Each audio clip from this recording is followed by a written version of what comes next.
सांब सदा शिवाय नमः। श्रीलिंग महापुराण उत्तर भाग पहला अध्याय। भगवत गुणगान की महिमा में कौशिक ब्राह्मण की कथा। ऋषि बोले, हे सूत जी, समस्त देवताओं और ईश्वरों के ईश्वर भगवान कृष्ण इस लोक में किससे संतुष्ट होते हैं, आप हम लोगों को बताएं। आप संपूर्ण तत्वों के ज्ञाता हैं। सूत जी बोले, हे विप्रवरों, पूर्व काल में अम्बरीश ने भी महातेजस्वी महामुनि मार्कंडेय से इस विषय में पूछा था। मैं उसे यथार्थ रूप से बता रहा हूँ।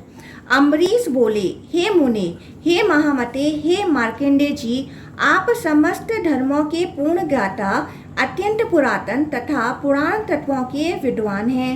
हे महाप्राज्ञ, नारायण के द्वारा निर्मित दिव्य धर्मों में कौन सा धर्म श्रेष्ठ तथा उत्तम है? हे सुव्रत, उसे आप यहाँ पर भक्तों के कल्याणार्थ बताएं। सूत जी बोले, उनका यह वचन सुनकर मार्कंडेय जी उठ करके दोनों हाथ जोड़कर अविनाशी तथा अच्युत भगवान नारायण कृष्ण का स्मरण करते हुए कहने लगे। मार्कंडेय जी बोले, हे राजन, सम्यक प्रकार से सुनिए। भक्ति पूर्वक अनुष्ठित किए गए भगवान नारायण के स्मरण, पूजन और प्रणाम, इनमें से प्रत्येक को अश्वमेध यज्ञ के समान फल प्रदान करने वाला कहा जाता है, क्योंकि एकमात्र वह प्रभु जनार्दन ही परम पुरुष परमात्मा है, जिनसे आश्रय लेकर ब्रह्मा जी जगत के सृष्टा कहे जाते हैं। मैंने जो देखा है तथा जाना है, उसी एकमात्र धर्म का वर्णन करूंगा। प्राचीन काल में त्रेता युग में एक कौशिक नाम वाले ब्राह्मण थे। वह नित्य निरंतर वासुदेव परायण रहते हुए सामगान में तल्लीन रहते थे। भगवान विष्णु के उदार चरित्र का बार बार गान करते हुए वह भोजन करने बैठने तथा शयन में सदा उन्हीं में अपना चित्त लगाए रहते थे। परम पवित्र क्षेत्रस्थ भगवान विष्णु के मंदिर में आकर वह ताल, स्वर और लय से युक्त मूर्छना और स्वर योग, बृहदंतर आदि श्रुति भेद से अन्वित भगवान श्री हरि का गान करते थे। इस प्रकार भक्ति योग में सदा स्थित रहकर वह वहीं पर भिक्षा मात्र ग्रहण करते हुए रहते थे। उस समय उन्हें वहां गाते हुए देखकर पद्माक्ष इस नाम से विख्यात किसी द्विज ने उन्हें अन्न प्रदान किया। तब महातेजस्वी कौशिक अपने कुटुंब सहित उष्ण अन्न को ग्रहण करके प्रसन्नता पूर्वक प्रभु श्री हरि का गुणगान करते हुए वहां पर स्थित हो गए। वह पद्माख्य भी सदा उसे सुनता रहता था और समय समय पर वहां से चला भी जाता था। किसी समय काल योग से द्विज कौशिक के 7 शिष्य वहां आए। वे ब्राह्मण, क्षत्रिय तथा वैश्य कुल में उत्पन्न, ज्ञान और विद्या से परिपूर्ण, विशुद्ध मन वाले तथा भगवान वासुदेव के अनन्य भक्त थे। स्वयं पद्माक्ष ने उन्हें भी अन्नादि सहित उपयोगी पदार्थ प्रदान किए। वह कौशिक प्रसन्नचित्त होकर अपने शिष्यों के साथ वहीं पर विष्णु मंदिर में प्रभु श्री हरि का सम्यक रूप से सदा गुणगान करते रहते थे। वहीं पर मालव नामक विष्णु परायण वैश्य प्रसन्नचित्त होकर प्रतिदिन भगवान श्री हरि के लिए दीपमाला अर्पित किया करता था। उस वैश्य की मालवी नाम वाली पतिव्रता भार्या थी। श्रीहरि के उस संपूर्ण स्थान को सम्यक प्रकार से गौमय से नित्य लीप कर अत्यंत प्रसन्न होकर उत्तम गान का श्रवण करती हुई अपने पति के साथ वहां रहती थीं। उसी समय प्रशस्त मृत वाले 50 श्रेष्ठ ब्राह्मण श्रीहरि का गान सुनने के निमित्त कुछ स्थल से वहां पर आ गए। गान विद्या के मूल रहस्य को जानने वाले वह ब्राह्मण महात्मा कौशिक के कार्यों को संपन्न करते हुए और श्रीहरि का गुणगान सुनते हुए वहीं रहने लगे। उस समय उन कौशिक का गान प्रसिद्ध हो गया था। अतः उस प्रसिद्धि को सुनकर राजा कलिंग ने वहां आकर यह वचन कहा, हे कौशिक, आज आप अपने गणों के साथ मेरे लिए गान कीजिए, जिसे आप सभी लोग तथा कुछ स्थल के नागरिक भी सुने। उसे सुनकर कौशिक ने सांत्वना भरी वाणी में राजा से कहा, हे महाराज, मेरी जिह्वा तथा वाणी भगवान श्री हरि के अतिरिक्त किसी अन्य की, यहाँ तक कि इंद्र की भी स्तुति नहीं करती, अतः यह जीवा नहीं बोलेगी। उनके ऐसा कहने पर उनके वासिष्ठ, गौतम, हरि, सारस्वत, चित्रमाल्य, शिशु आदि जो शिष्यगण थे, उन्होंने भी राजा से वैसा ही कहा जैसा कौशिक ने कहा था। विष्णु परायण उन श्रेष्ठों ने भी कहा, हे पार्थिव, हम लोगों के ये कान श्रीहरि को छोड़कर किसी दूसरे का गुणगान नहीं सुनते। हम लोग उन्हीं का यशोगान सुनते हैं, कोई दूसरी स्तुति नहीं सुनते। उसे सुनकर राजा ने रुष्ट होकर अपने सेवकों से कहा, अब तुम लोग गाओ, जिससे ये ब्राह्मण मेरी कीर्ति सुने। चारों ओर से गाए जाने वाले मेरे यश को ये कैसे नहीं सुनेंगे। तब उनके ऐसा कहने पर वे भृत्यगण राजा का उत्तम यशोगान करने लगे। गान के आरंभ होने पर बलपूर्वक अवरुद्ध मार्ग वाले वे विप्र बहुत दुखित हुए और उन्होंने काष्ठ की खूंटियों से एक दूसरे के कानों को बंद कर दिया। यह राजा अपने यश के गान में प्रवृत्त लिप्त है और हमको बलपूर्वक गाने को कहेगा। कौशिक आदि ब्राह्मणों ने उस राजा की इस मनोवृत्ति को जानकर अपनी जीवा के अग्रभाग को अपने हाथों से काट लिया। तदंतर राजा ने अत्यंत कुपित होकर उन्हें अपने राज्य से निर्वासित कर दिया। तब अपना सारा धन लेकर वे विप्र चले गए और उत्तर दिशा में पहुंचकर यथा समय स्थूल शरीर के वियोग मृत्यु को प्राप्त हो गए। तब उन्हें आया हुआ देखकर अब क्या किया जाए, यह सोचकर यमराज व्याकुल हो उठे। हे राजन, यमराज की यह चेष्टा देखकर ब्रह्मा जी ने देवादीपों से उसी क्षण कहा, आप लोग कौशिक आदि द्विजों को अभी सुखमय निवास प्रदान कीजिए। यदि आप लोग अपना देवत्व चाहते हैं तो वे विप्र जो श्रीहरि के गान तथा चित्रवृत्ति के निरोध के द्वारा भगवान जनार्दन की नित्य पूजा करते हैं, उन्हें ले आइए, इससे आप लोगों का कल्याण होगा। ब्रह्मा जी के द्वारा इस प्रकार कहे गए वे लोकपाल, हे कौशिक, कुछ देवता हे मालव तथा अन्य देवतागण हे पद्माच, ऐसा बार बार पुकारते हुए उन विप्रों के पास पहुंचकर उन्हें साथ में लेकर आकाश मार्ग से शीघ्र ही क्षण भर में ब्रह्मलोक पहुंच गए। तत्पश्चात कौशिक आदि को देखकर लोक पितामह ब्रह्मा ने आगे बढ़कर स्वागत के द्वारा समुचित रूप से उनका अत्यधिक सम्मान किया। हे नृपश्रेष्ठ, ब्रह्मा जी के द्वारा उन विप्रों के प्रति किए गए महान सम्मान को देखकर देवताओं में परस्पर कोलाहल होने लगा। तदंतर वासुदेव परायण भगवान ब्रह्मा उन श्रेष्ठ देवताओं को ऐसा करने से रोककर कौशिक आदि मुनियों को लेकर देवताओं के साथ शीघ्र ही विष्णु लोक चले गए। वहां भगवान नारायण श्वेत द्वीप में निवास करने वाले ज्ञान योगेश्वर विष्णु भक्त एकनिष्ठ सिद्ध नारायण के समान विग्रह वाले दिव्य चार भुजाएं धारण करने वाले मनोहर श्री विष्णु के चिन्हों से युक्त दीप्तिमान तथा निर्विकार 88,000 महापुरुषों के द्वारा एवं हम लोगों नारद सनक आदि मुनियों अनेक विध निष्पाप प्राणियों तथा दिव्य स्त्रियों के द्वारा सभी ओर से सेवित हो रहे थे। वह माधव श्रीहरि मध्य भाग में स्थित 1000 द्वारों वाले 1000 योजन विस्तार वाले अलौकिक मणि निर्मित तथा मनोहर विमानों में स्वच्छ एवं अद्भुत सिंहासन पर विराजमान होकर लोक कार्य में तत्पर लोगों पर दृष्टि दिए हुए सुशोभित हो रहे थे। उसी समय कौशिक आदि मुनियों सहित भगवान ब्रह्मा गरुड़ ध्वज श्रीहरि के सम्मुख आकर प्रणाम करके उनकी स्तुति करने लगे। तत्पश्चात ऐश्वर्य संपन्न नारायण भगवान श्रीहरि ने उन सबको देखकर अत्यंत प्रेम के साथ उन्हें क्रम से कौशिक आदि नाम लेकर पुकारा। इस महान आश्चर्य के घटित होने पर वहां जयकार की तीव्र ध्वनि होने लगी। विश्वात्मा विष्णु ने ब्रह्मा से कहा, हे ब्राह्मण, मेरा कथन सुनिए। साध्य साधन में तत्पर रहने वाले ये कुश स्थल निवासी विप्र कौशिक का हित करने के लिए प्रवृत्त हैं। ये ज्ञान के तत्वार्थ के पंडित मेरी कीर्ति के श्रवण में तत्पर रहने वाले तथा देवताओं के अनन्य भक्त हैं। ये साध्य देव हों, इन्हें मेरे समीप तथा अन्यत्र भी सर्वदा प्रवेश दीजिए। ऐसा कहकर प्रभु माधव ने कौशिक से कहा, हे महाप्राज्ञ, आप अपने शिष्यों के साथ सदा मेरे समीप विराजमान रहे।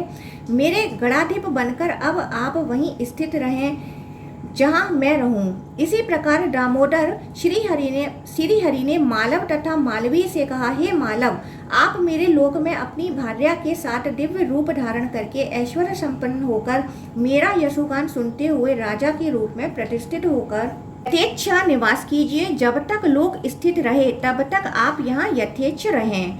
तदंतर भगवान माधव ने पद्माक्ष से कहा, आप धनद हो जाइए, धनों के स्वामी बनकर आप पुनः यथा समय मेरे पास आकर मेरा दर्शन करके सुखपूर्वक सदा राज्य कीजिए। ऐसा कहकर श्री हरि विष्णु ने ब्रह्मा से यह कहा, इन कौशिक के गान से मेरी योग निद्रा समाप्त हो गई है। ये अपने शिष्यों के साथ विष्णु स्थल में सम्यक रूप से मेरी स्तुति कर रहे थे।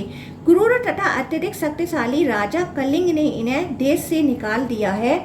इन्होंने अपनी जीवा काटकर श्रीहरि के अतिरिक्त किसी अन्य की स्तुति में किसी भी प्रकार से नहीं करूँगा, ऐसा निश्चय कर लिया था। अतः ये मेरे लोक को प्राप्त हुए हैं। इसी प्रकार इन संयमी मेरे भक्त तथा यशस्वी विप्रों ने काष्ठ की खूंटियां एक दूसरे के कानों में ठोककर यह प्रतिज्ञा कर ली थी कि हम लोग श्रीहरि की कीर्ति को छोड़कर अन्य कुछ भी नहीं सुनेंगे। अतः इन विप्रों ने भी देवत्व तथा मेरा सानिध्य प्राप्त किया है। ये मालव भी अपनी भार्या के साथ में मेरे मंदिर को भली भांति स्वच्छ करके दीपमाला आदि उपचारों से नित्य मेरी अर्चना करके सावधान होकर मेरी कीर्ति तथा चरित से युक्त गान का निरंतर श्रवण किया करते थे। इसलिए ये ब्राह्मण इन्होंने मेरा सनातन लोक प्राप्त किया है। इन पद्माक्ष ने महात्मा कौशिक को भोजन प्रदान किया था, इसलिए इन्हें धनेशत्व तथा मेरे सानिध्य की प्राप्ति हुई है। ऐसा कहकर भगवान श्री हरि वहाँ समाज में लोक पूजित हुए।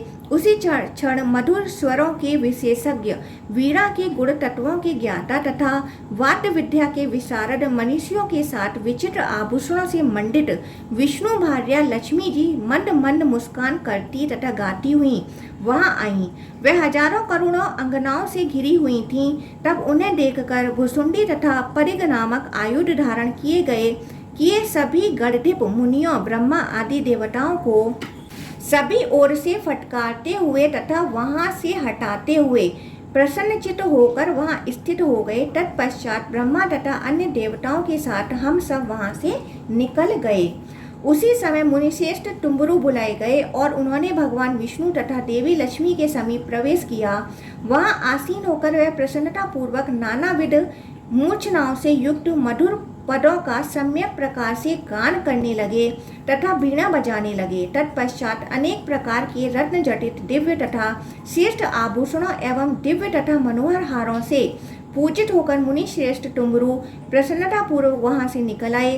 हे शत्रुमदन, उन्हें यथोचित रूप से पूजित होते हुए देखकर अन्य ऋषि एवं देवतागण उनकी प्रशंसा करने लगे। तब भगवान श्री हरि के द्वारा गंधर्व तुम्बुरु के प्रति किए गए सत्कार को देखकर संतप्त हृदय तथा नेत्रों वाले एवं शोक तथा मूर्छा से व्याकुल चित्त वाले नारद मुनि चिंतित हो उठे। वह शोकविष्ट मन से सोचने लगे कि मैं किस प्रकार से श्री हरि का सानिध्य तथा देवी लक्ष्मी का सामीप्य प्राप्त करूंगा। अहो, तुम्बुरु ने इसे प्राप्त कर लिया है। मुझ मूर्ख तथा विवेकहीन को धिक्कार है। मैं गणाधिपों के द्वारा श्रीहरि के पास क्यों निकाल दिया गया। अब मैं जीवन धारण करते हुए कहाँ जाऊंगा। अहो, तुम्बुरु ने ही ऐसा कर डाला है। ऐसा सोचते हुए विप्र नारद तप में स्थित हो गए। विद्वान मुनि नारद भगवान विष्णु का ध्यान करते हुए, तुम्बुरु के सत्कार का स्मरण करते हुए, बार बार विलाप करते हुए और मुझे धिक्कार है ऐसा सोचते हुए प्राणायाम के द्वारा श्वास रोककर 1000 दिव्य वर्षों तक तपस्या में बैठे रहे।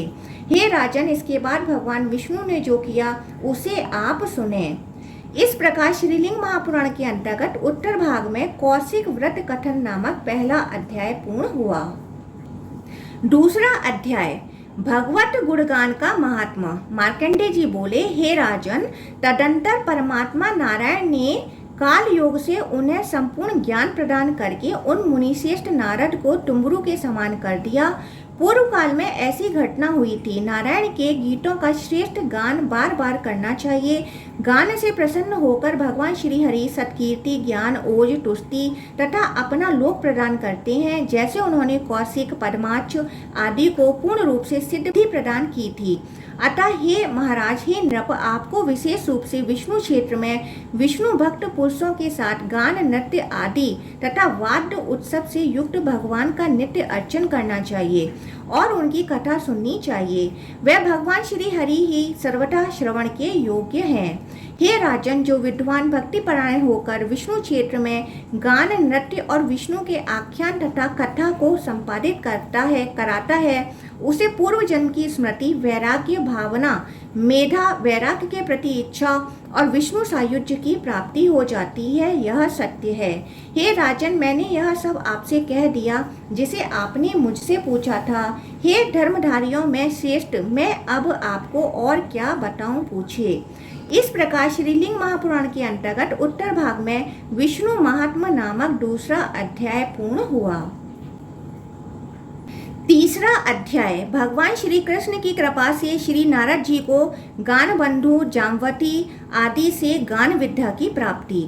अम्बरीश जी बोले, हे मार्कंडेय, हे महाप्राज्ञ, हे महाभाग, भगवान नारद मुनि ने किस योग के द्वारा गान विद्या प्राप्त की और उन्होंने किस समय डुमरू की समानता प्राप्त की, यह सब मुझे बताइए। हे महामते, आप सर्वज्ञ हैं। मार्कंडेय जी बोले, मैंने दिव्य दर्शन वाले नारद जी से यह रहस्य सुना था। उन महातेजस्वी तथा महामती नारद ने मुझे स्वयं बताया था। तपोनिधि भगवान नारद ने कष्ट सहते हुए प्राणायाम से श्वास रोककर डुम्बरू गंधर्व के गौरव का स्मरण करते हुए दिव्य 1000 वर्षों तक अत्यंत कठोर तपस्या की थी। तत्पश्चात उन महामुनि नारद ने अंतरिक्ष में तीव्र ध्वनि वाली यह अद्भुत दिव्य आकाशवाणी सुनी। हे मुनि श्रेष्ठ, आप यह अत्यंत कठिन तप किस लिए कर रहे हैं? यदि आपकी मति गान में संलग्न है तो आप मानसोत्तर पर्वत पर जाकर वहां उलूक को देखिए। उसे गान बंधु कहा गया है। शीघ्र जाइए और इसका दर्शन कीजिए, इससे आप गान वेता हो जाएंगे। आकाशवाणी के द्वारा ऐसा कहे गए वे वाणी विरेताओं में श्रेष्ठ नारद जी आश्चर्यचकित होकर मानसोत्तर पर्वत पर गान बंधु उलूक के पास गए। गान बंधु के चारों ओर गंधर्व, किन्नर, यक्ष तथा अप्सराओं के समूह यत्र तत्र बैठे हुए थे। वह पक्षी उलूक वहां प्रसन्नता पूर्वक बैठे हुए मधुर कंठ स्वर वाले गंधर्व आदि को गान विद्या की शिक्षा दे रहा था। तदंतर नारद जी को देखकर उन्हें प्रणाम करके गान बंधु ने स्वागत के द्वारा उचित रूप से उनका सत्कार किया और उनसे कहा, हे महामते, आप भगवान यहाँ किस लिए आए हैं? हे ब्राह्मण, मुझसे आपका कौन सा कार्य है, आप बताएं, मैं आपकी क्या सेवा करूं? नारद जी बोले, हे परम बुद्धि संपन्न उलूकेंद्र, सुनिए, मैं अपना संपूर्ण वृत्तांत यथार्थ रूप से बताऊंगा। पूर्व काल में एक अत्यंत विलक्षण घटना घटी थी। हे विद्वान, मैं बीते युग में नारायण के पास गया हुआ था, किंतु वह विष्णु मेरा तिरस्कार करके डुमरू को प्रसन्नता पूर्वक बुलाकर भगवती लक्ष्मी के साथ उत्तम गान सुनने लगे। ब्रह्मा आदि सभी देवता उस स्थान से निष्कासित कर दिए गए, किंतु कौशिक आदि को नहीं निकाला गया और वे सुखपूर्वक वहां बैठकर गान योग से श्री हरि की आराधना करके गणपत्य को प्राप्त हुए। इसी कारण से मैं दुख से पीड़ित होकर तप करने के लिए यहाँ आया हूँ। मैंने जो कुछ दान किया है, यज्ञ किया है, कथा श्रवण किया है और सदग्रंथों का अध्ययन किया है, वह सब भगवान विष्णु के महात्म युक्त गान योग की 16वीं कला के भी तुल्य नहीं है। हे द्विज, यह सोचकर मैंने उसके लिए 1000 दिव्य वर्षों तक कठोर तपस्या की। हे विहंगम, तत्पश्चात आपको उद्देश्य करके उत्पन्न हुई एक आकाशवाणी मैंने सुनी। हे देवर्षि, हे ब्राह्मण, यदि गान में तुम्हारा अनुराग है तो गान बंधु उलूक के पास जाओ, वहां शीघ्र ही तुम इसका ज्ञान प्राप्त कर लोगे। उसी से प्रेरित होकर मैं आपके पास यहाँ आया हूँ। हे अव्यय, मैं क्या करूं? मैं आपका शिष्य हूं, अतः मेरी रक्षा कीजिए। गान बंधु बोला, हे नारद, हे महामते, पूर्व काल में मेरे साथ जो घटित हुआ है उसे आप सुने। यह अत्यंत आश्चर्य से भरा हुआ, सभी पापों को दूर करने वाला तथा मंगलकारी है। प्राचीन काल में भुवनेश इस नाम से प्रसिद्ध एक धर्मपरायण राजा हुआ। 1000 अश्वमेध यज्ञ तथा 10,000 वाजपेय यज्ञ के द्वारा ब्राह्मणों को करोड़ों गायों, सुवर्ण वस्त्र, रथों, हाथियों, कन्याओं तथा अश्वों का दान देकर उस राजा ने पृथ्वी का पालन करते हुए अपने राज्य में गान योग के द्वारा भगवान श्री हरि की उपासना करने से लोगों को रोक दिया था। यदि कोई गान योग से भगवान की उपासना करेगा तो वह निश्चित रूप से मेरा वध्य होगा। उस परम पुरुष की स्तुति केवल वेद मंत्रों से ही की जानी चाहिए। ज्ञान योग के द्वारा केवल स्त्रियां ही सर्वत्र श्री हरि का नित्य गान करें और जो सूट तथा मागध लोग हैं वह गीत कराएं। ऐसी आज्ञा देकर महान तेजस्वी राजा भुवनेश राज्य शासन करने लगा। उस राजा के पुर के निकट हरिमित्र इस नाम से विख्यात एक ब्राह्मण रहता था। वह विष्णु भक्त तथा सभी प्रकार के राग देश आदि द्वंद्वों से रहित था। नदी के तट पर आकर सम्यक प्रकार से श्री हरि की मनोहर प्रतिमा का अर्चन करके घृत दधि अनेक विध मिष्ठान खीर तथा पुआ का नैवेद्य अर्पण कर उन्हें दंडवत प्रणाम कर एकाग्रचित होकर वह ईश्वर में आसक्त मन वाला होकर अत्यंत प्रेम पूर्वक ताल स्वर लय से युक्त हरि गान किया करता था।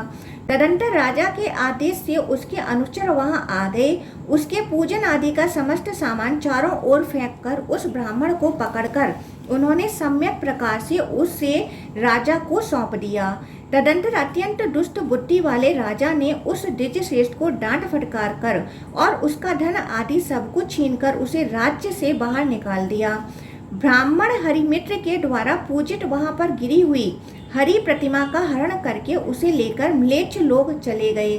तब सभी लोकों में पूजित होता हुआ वह राजा बहुत समय बाद मृत्यु को प्राप्त हुआ। यमलोक पहुंचकर क्षुधा से पीड़ित तथा खिन्न मनस्क राजा ने अत्यंत दुखी होकर यमराज से कहा, हे देव, मुझ स्वर्ग प्राप्त को भी सदा भूख तथा प्यास सता रही है। मैंने ऐसा कौन सा पाप किया है? हे यम, मैं क्या करूं? यम बोले, तुमने अज्ञान मोहित होने के कारण वासुदेव में अनुरक्त रहने वाले हरिमित्र के प्रति पूर्व में बहुत बड़ा पाप किया था। हे राजन, भगवान वासुदेव की अर्चना आदि के लिए हरिमित्र के प्रति तुमने जो पाप किया है उसी पाप के कारण तुम्हें निरंतर भूख का रोग संतप्त कर रहा है। तुम्हारा सारा दान यज्ञ आदि विनिष्ट हो गया है। हे नराधिप, गीत वाद्य से युक्त होकर हरि गान करने वाले महामती हरिमित्र को बुलाकर तुमने उसका धन छीन लिया। साथ ही तुम्हारे अनुचरों ने वासुदेव प्रतिमा के पास में विद्यमान समस्त उपहार आदि को नष्ट कर दिया। इस प्रकार तुम्हारी आज्ञा से ही उन्होंने पाप किया। हे नृपश्रेष्ठ, तुमने आज्ञा दे रखी थी कि कोई भी ब्राह्मण श्री हरि के कीर्ति गान के बिना ही उनकी उपासना करे और गान योग के द्वारा उनका यशोगान न करे। अतः तुमने पाप किया है, इससे तुम्हारा संपूर्ण लोक नष्ट हो गया है। अतः अब तुम पर्वत के कोटर में जाओ और वहां पहले से पड़े हुए अपने सबको नोच नोच कर नित्य खाते हुए निवास करो। क्षुधा से व्याकुल होकर उस पर्वत कोटर में नित्य अपने सबको खाते हुए तुम जब तक मनवंतर रहेगा तब तक उसी घोर नरक में पड़े रहो। तदंतर मनवंतर बीत जाने पर तुम पृथ्वी पर जन्म लोगे। विभिन्न योनियों में जन्म लेते हुए पुनः बहुत समय के बाद मनुष्य योनि में जन्म लेकर तुम ज्ञान प्राप्त करोगे। ज्ञान बंधु बोला। ऐसा कहकर विद्वान यम वहीं अंतर्धान हो गए और ऐश्वर्यशाली हरिमित्र अपने बांधव गणों को साथ लेकर गणाधिपों से स्तुत होता हुआ विमान से विष्णु लोक चला गया। राजा भुवनेश भूख प्यास से युक्त होकर अपने सबको नित्य खाता हुआ इसी पर्वत के कोटर में पड़ा रहता था। मैंने उस राजा को वहां देखा और उसने ही मुझे यह सब बताया था। यह देखकर तथा सब कुछ जानकर मैं सूर्य के समान प्रभा वाले विमान से जाते हुए तथा देवताओं से घिरे हुए हरिमित्र के पास गया।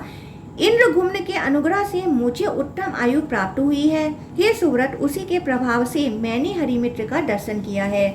उन्हीं के ऐश्वर्य के प्रभाव से गान विद्या के प्रति मेरा मन आकृष्ट हुआ। हे मुनि, 60,000 वर्षों तक मैं किन्नरों के साथ गान का अभ्यास करता रहा। तब गान योग से मेरी जीवा पवित्र होकर स्पष्ट हो गई। तत्पश्चात मैं गान की शिक्षा लेने लगा और उससे भी दुगने समय में मेरी यह जीवा गान योग से परिपूर्ण हो गई। इस प्रकार गान का अभ्यास करते हुए 10 मनवंतर बीत गए। अंत में मैं गान का आचार्य हो गया। वहां पर पहले गंधर्व आदि और बाद में ये किन्नरों के समुदाय मुझे आचार्य मानकर मेरे पास आने लगे। हे तपोधन, गान विद्या तपस्या से कभी भी प्राप्त नहीं की जा सकती, अतः श्रवण अभ्यास से युक्त होकर आप मुझसे गान विद्या प्राप्त करें। हे मुनिश्रेष्ठ, भगवान वासुदेव को नमस्कार करके उस गान को सुनिए। तब ऐसा कहे गए वह मुनि नारद उसे प्रणाम करके गाना अभ्यास करने लगे। मार्कंडेय जी बोले, उलूक के द्वारा ऐसा कहे गए मुनि श्रेष्ठ नारद शिक्षा क्रम से युक्त होकर उससे गान सीखने लगे। उस समय गान बंधु उलूक ने नारद जी से कहा, अब आप लज्जा से रहित हो जाइए। उलूक बोला, स्त्री संसर्ग में, गीत में, घूट में, व्याख्यान देने में, व्यवहार में, आहार में, अर्थोपार्जन में तथा आय व्यय में मनुष्य को सदा लज्जा का त्याग कर देना चाहिए। शरीर के अंगों को सिकोड़ कर, बहुत आवरण आदि से शरीर को ढककर, हाथ हिला हिलाकर, मुंह को विकृत रूप से खोलकर और जीवा को निकाल कर कभी नहीं गाना चाहिए।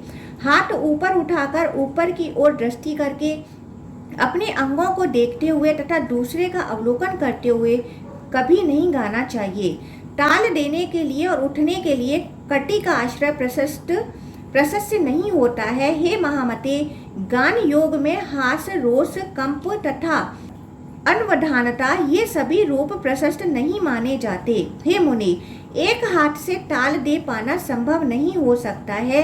भूख से पीड़ित, भयभीत तथा तृष्णा से व्याकुल मनुष्य को गान योग नहीं करना चाहिए। अंधकार में कभी नहीं गाना चाहिए। गाने वाले को इसी प्रकार के अन्य कार्य भी नहीं करने चाहिए। मार्कंडेय जी बोले, इस प्रकार उसके द्वारा कहे गए भगवान नारद ने बताए गए गान लक्षणों के द्वारा 1000 दिव्य वर्षों तक गीत की शिक्षा प्राप्त की। इससे वह गीत, प्रस्तार आदि में पूर्ण पारंगत हो गए और वीणा वादन आदि में ज्ञान संपन्न होकर सभी स्वर भेदों के ज्ञाता बन गए।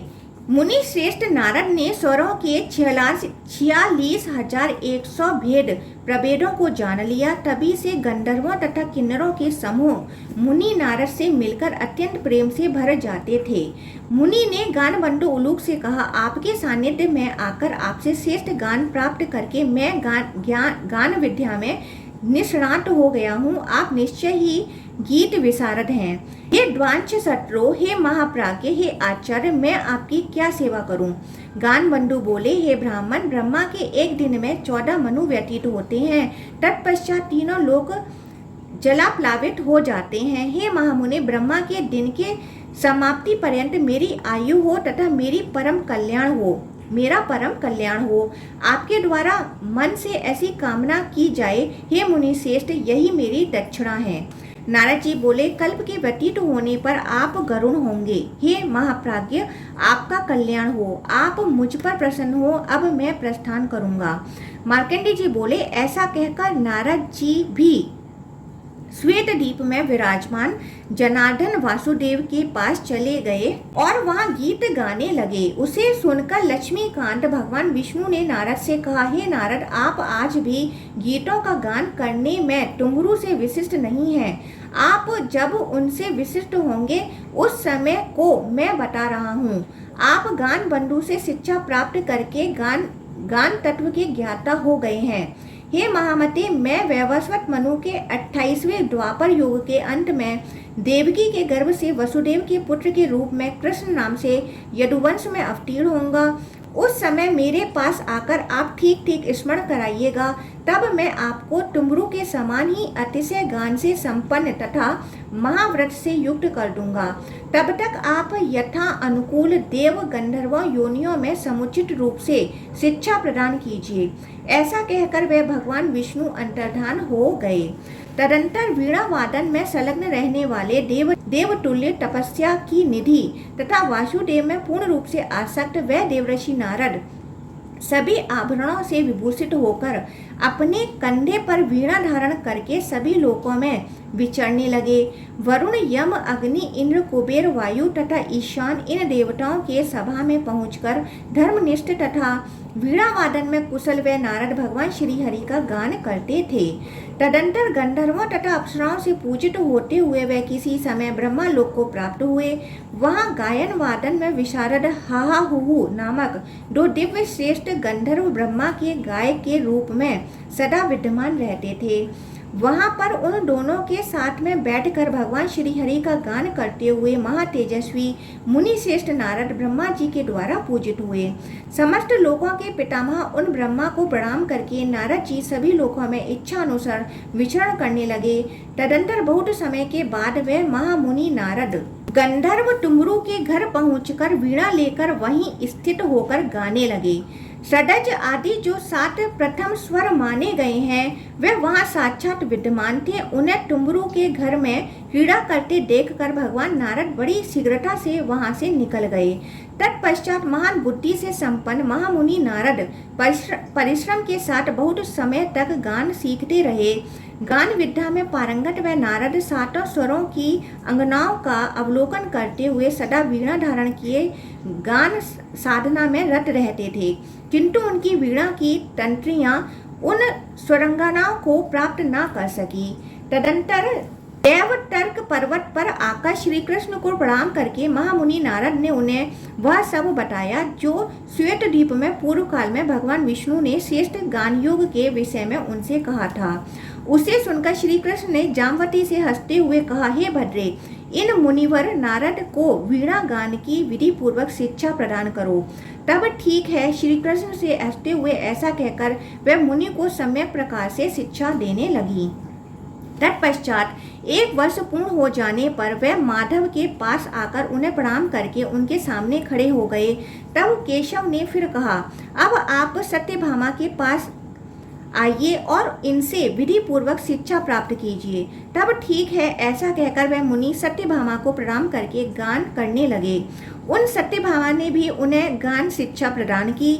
तब 1 वर्ष पूर्ण हो जाने पर रुक्मिणी से शिक्षा लेने के लिए पुनः वासुदेव के द्वारा नियुक्त किए गए वह विद्वान नारद रुक्मिणी के भवन में गए।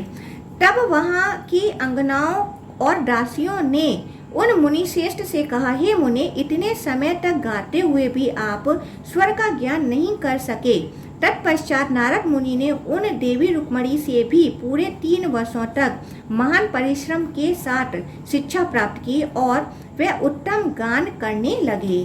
तब सुरंगनाएं महामुनि नारद की वीणा के तारों में आकर स्थित हो गईं। तदंतर अपरिमेय आत्मा को धारण करने वाले स्वयं भगवान श्री कृष्ण ने महामुनि को बुलाकर उन्हें सर्वश्रेष्ठ गान विद्या की शिक्षा प्रदान की। तब मुनि श्रेष्ठ नारद टुमरू से भी अधिक ज्ञान संपन्न हो गए। वह देवर्षि जनार्दन श्री कृष्ण को प्रणाम करके आनंद मग्न होकर नृत्य करने लगे। तदंतर भगवान ऋषिकेश ने हंसकर कहा, हे महामुनि, अब आप गान विद्या में सब कुछ जान गए हैं। अब आप मेरे सानिध्य में रहकर गान किया कीजिए। आपने यह अपना अभिलषित प्राप्त कर लिया है। अब आप भी टुमरू के साथ मेरे लोक में सम्यक प्रकार से नित्य गान कीजिए। तब श्री कृष्ण के द्वारा ऐसे कहे गए वह मुनि यथेच्छ विचरण करने लगे। हे नृपश्रेष्ठ, जब श्री कृष्ण भुवन नायक शिव की पूजा करने लगते थे उस समय श्री कृष्ण रूप उन श्री हरि के आदेश से स्वरों के महाज्ञानी महामुनि नारद रुक्मिणी सत्यभामा जामवती और श्री कृष्ण के साथ शंकर जी की स्तुति गान करते थे। सूत जी बोले, हे श्रेष्ठ मुनिगण, मैंने आप लोगों को मुनि नारद की गान विद्या प्राप्ति का यह क्रम बतला दिया। मार्कंडेय जी ने कहा, हे राजन, वसुदेव की स्तुति का अत्यधिक गान करने वाला ब्राह्मण श्री हरि का सालोक्य प्राप्त कर लेता है, किंतु रुद्र का स्तुति गान करने वाला उससे भी अधिक श्रेष्ठ भगवत सारूप्य प्राप्त कर लेता है। इसके विपरीत किसी अन्य का गान करने वाला नरक में जाता है। मन, वाणी तथा कर्म से वासुदेव में ही अनुरक्त होकर उनकी स्तुति का गान करने वाला तथा उसे सुनने वाला उन्हीं को प्राप्त होता है। अतः गान विद्या को सर्वश्रेष्ठ कहा गया है। इस प्रकार श्री लिंग महापुराण के अंतर्गत उत्तर भाग में वैष्णव गीत कथन नामक 3रा अध्याय पूर्ण हुआ।